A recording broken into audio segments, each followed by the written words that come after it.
naman. Tapos dagdag alalay with the Matilda. Oh, doon din kasi talaga naging effective. Ang ganda na naging laning ni Benny Cutie kanina, kaya naging effective para sa kanila. Para naman dito sa side ng Falcons AP Brent, nakafix sila or fixated sila with the idea of this Julian. Yes. Gusto yata talaga nila yung mga burst. Minsan si Fio yung gumagamit. Minsan naman si Kyle TZ.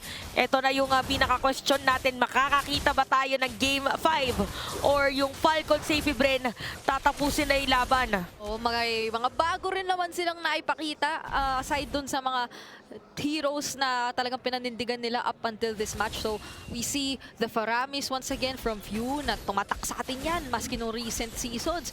Tapos yung Matilda rin naman ni JP na sabihin na natin hindi naman na masyado kasing ginagamit talaga.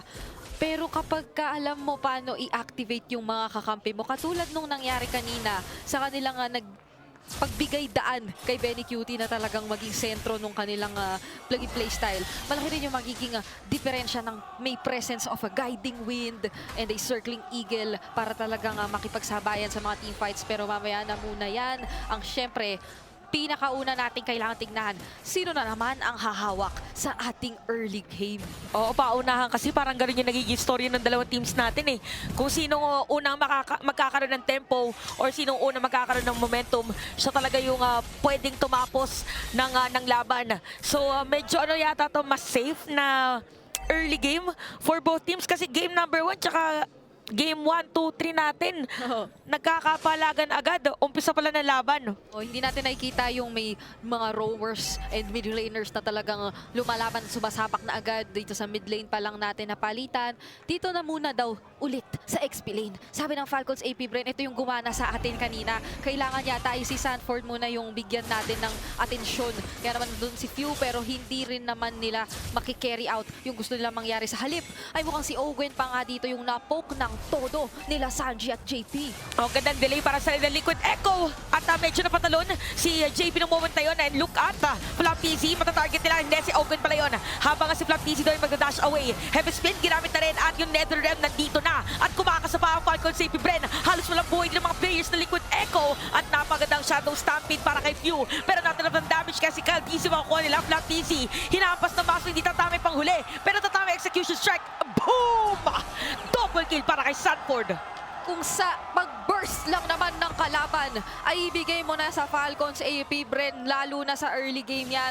Pero sa kung usapan ng pagtagal, sa sustain o sa pagbabad sa mga team fights, kailangan mo talagang tignan ngayon yung meron sa kamay ng Liquid Echo. Yes, ginamit naman na yung Nether Realm doon, kaya kahit papaano yung nakatagal. Pero yung mga pwede mong spam na skills or combo, kung ikaw yung nasa side dito ng Falcons AP Bren, yun yung parang gusto lang talagang ipagamit sa'yo ng Liquid Echo. Kitang-kita naman natin doon, di ba? May pagmamahal. Talagang may pagsigaw, pero ito na naman. Isa lang ang sigaw ng Falcons AP Bren. Diretsuhin natin. At grabe yung palitan ngayon ng dalawang teams natin. Kitang caught in 4K. Yes. Ang emosyon ng ating mga players kasi ganun talaga. Ramdam mo yung gigil eh. Lagi silang naglalaban. Kabisado nila yung isa't isa. Oo, lalo pa na naging tahimik tayo kanina, di ba? So, nung una silang nagkita, mataas talaga yung emosyon kanilang naging laban. At hindi na natin masabi kung ano pa ang magiging mga susunod na kaganapan dito kasi so far ay nakabawi na rin naman kahit paano pag safety brain. Pero balikan na natin ito dahil ang nakauna sa setup, ang pag-Minoan Fury at yung eventually yung pag-secure ng Turtle ay pumabor na naman dito sa Falcons AP Bren. And nag-regroup na lang sila ulit after nun. Parang hindi naman nila masyadong kinomit to a point na makakahanap ng bawi ang Liquid Echo. So, stable and pantay pa rin na naman ang ating nakikita. Slightly in favor of AP Bren lang, especially in terms of gold lead, kahit na yung kill score nasa side ng Liquid Echo. Oh, so para ano muna sila dito.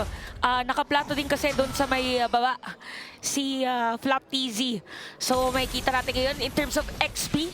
Lamang ngayon si Kyle TZ. Probably because yung ano natin matchup pa rin natin is utility and even yung assassin. Pero grabe naman talaga yung palitan dito sa may top lane. Ginamit na yung circling eagle, tapos si Owen nangangaray. Aray, patay! Sabi dito ng Liquid Echo. Wala pa kayong blood mix dun ni Sanji. Pero sumakto yung bawat bagsak ng Feathered Airstrike na hindi na rin nakagalaw doon. Etong si Ogwen. So meron na namang naging pick-off doon ng Liquid Echo. And ngayon pa lang, grabe na rin yung tapang ni Benny QT na ginagamit na lang niya ng ganun-ganun yung entropy, binuhos yung mga skills dito sa Falcons AP Bren. Well, knowing na andyan lahat ng mga pwedeng sumagip sa kanya. Hindi lang pala heavy spin eh. Yung pwede nilang ipang layo, ipang protect, maging yung guiding wind. Pero ito na naman yung makikita natin na ambahan sa pagitan ng dalawang kupunan. Nako po, nagamit na yung Circling Eagle doon. And look at Flop Easy. Magda-dash in pa nga. At tatamaan dito ng mga Wisp.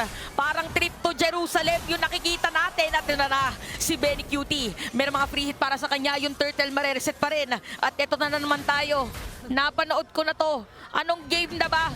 Ganto pa rin yung turtle na pagkuha. Kahit turtle, ganito pa rin ang sayawan. Pero penalty zone, ikinumit na nga rin doon. Agad-agad, Minoan Fury, follow up as well. Pero Carl TZ nag-heavy spin na. At mukhang yung turtle mapapasa kamay pa ng Falcons AP Bren at si Carl TZ. Yung sumunod na nawala mula sa side ng Liquid Echo. Guiding wind para makatakas dito sila Benny QT. Kaya naman sila Flop TZ dito. Medyo makikipin. Kaso nandun naman yung elepante. Nasa ilalim na sila ng Torre. Pero makakatakas naman ng ligtas yung ibang miyembro ng Liquid Echo. At napakainit ng palitan ng dalawang teams natin na yun. 3-4 ang ating score at makakasira pa nga ng Torre ngayon ng Falcons AP Bren dun sa may gitna. So parang ang nangyayari ngayon, ang story ng teamfight nila, kung sinong may mas madaming pwedeng ibitaw after pag nagamit na nila yung first round. Oo. Pag may pang round 2 sila, panalo sila.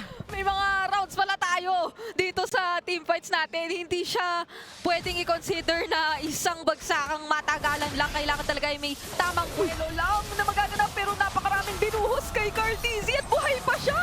Ayun lang, natusok dito ni Flop TZ at talagang binibigyan na lahat ng mga pwedeng salubungin.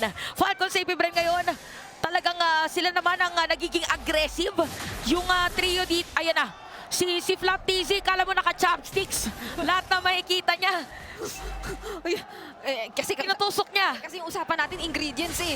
Medyo nagkakaroon na rin ng gutom factor dito. Pero yan na naman yung laban. Minoan Fury, napakaganda. Tapos papasok pa si Kyle TZ mula dun sa gilid. Tatlo-tatlo bigla. Yung nawala mula sa side ng Liquid Echo. Mainit si Floppy Boy. Yes. Nakita natin yung pagpindot niya kasi eh. Oh, yung handcam. Oh, yung handcam nang inigding yung cellphone niya no moment na yun eh. Oh, from behind yung angulo natin at balikan natin ang STC replay doon na talagang kapag ka nag-decide ang Falcons AP Bren na mag-commit at mag-all-in, talagang tuloy-tuloy yung Grabe yung balitan ng dalawang players natin.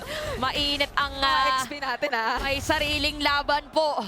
Si Sanford at si Flop TZ. Parang kailangan nila ditong, ano yan eh, minsan yan yung pang-pump mo sa sarili mo eh. Sabi no, nakita mo yung handcam from behind, nakita mo rin yung front Yan. nung kanyang very passionate scream for their Ramdam mo eh. Ramdam mo na nag-flicker out na si Sanford dito. At dahil nakapag-flicker na, itutuloy ba ng Falcons AP Bren sa teamfight? Kasi Kyle TZ, nakahuli na nila. Pero sakto yung NetherRealm at mapapalis pa nga. Ito yung jungler na side ng Falcons AP Bren. Mamahuli pa si Sanford. Nakikita ni Flop TZ ang ganda ng setup play. Kaya naman patay na si 40. Si Carl TZ ngayon ang susunod na target pero hindi pala si Benny QT muna dito sa baba. Napakaganda ng huli ni Flop TZ at mukhang siya pa yung makakapagtapos ng buhay niya. That's 4 members down for Liquid Echo. Si Sanji muli ang maiiwan para dumepensa. Kita natin ngayon na talagang sinusulit na rin ng Falcons AP Bren yung teamfight na yon. Kaya sinisimulan at makukuha na nga dito yung Lord na walang contest. At biglang lumobo ngayon yung kalamangan ng Falcons AP Bren. Initially, parang iisipin mo, ang ganda na nung sagot ng heavy spin ni Carle, no? Kasi, syempre, ikaw si Few.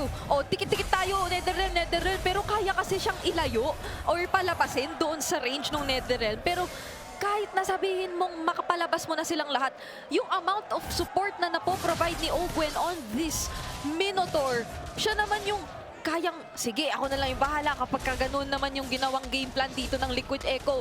And kahit nasabihin nating maganda na sana na sobrang low ni Kyle TZ, sabog siya na yung kamuntikang first casualty, nabaligtad ulit yun ng Falcons AP Bren. And now, sila yung nagmamarcha towards the base of Liquid Echo. Siguro kasi nakakapag-dash din papasok si Flop, no? Parang nakahabol niya. And eto na, yung Lord ng Falcons AP Bren sa taas. Liquid Echo, meron naman silang farsa dito para kay Sanji. Mabilis lang para sa kanila Dolpesa. Pero nahuli ng final slash. At nakita natin na may bawi dito si Sanford na maggamit doon ng penalty zone. Guiding wind para mas malalim pa at napakagandang heavy spin. Si Few target nila. At si Carl DZ magkakabigayan lang. Buhay ulit si Few kasi Faramis nga pala yung hero niya. Isa o apat ang nahuli doon ng penalty zone pero hindi rin sobrang nagkumit ang Liquid Echo at ngayon maglalaban na naman yata sila Winon Fury. Kisama na naman dito ni Owen at isa-isa raw tumutumba ang mga miyembro ng Liquid Echo. Sanji na naman to defend pero hindi na yata kaya. At ito na nga, may kita natin na magtutuloy na legasiya ng Pilipinas sa Grand Finals ng MSC Falcons AP Bren! At matapos ang apat na laro, Falcons AP Bren ang magwawagi kontra Liquid Echo. One Filipino team will rise at isang Filipino team naman ang tapos na ang journey. Another step sa rivalry. The new rivalry in the Philippines na isa sa mga pinakamalaking rivalries sa mundo. Mauna sila sa Grand Finals. Wala na yung win streak, yung undefeated streak nila. I mean, but they take down the champions of the Philippines.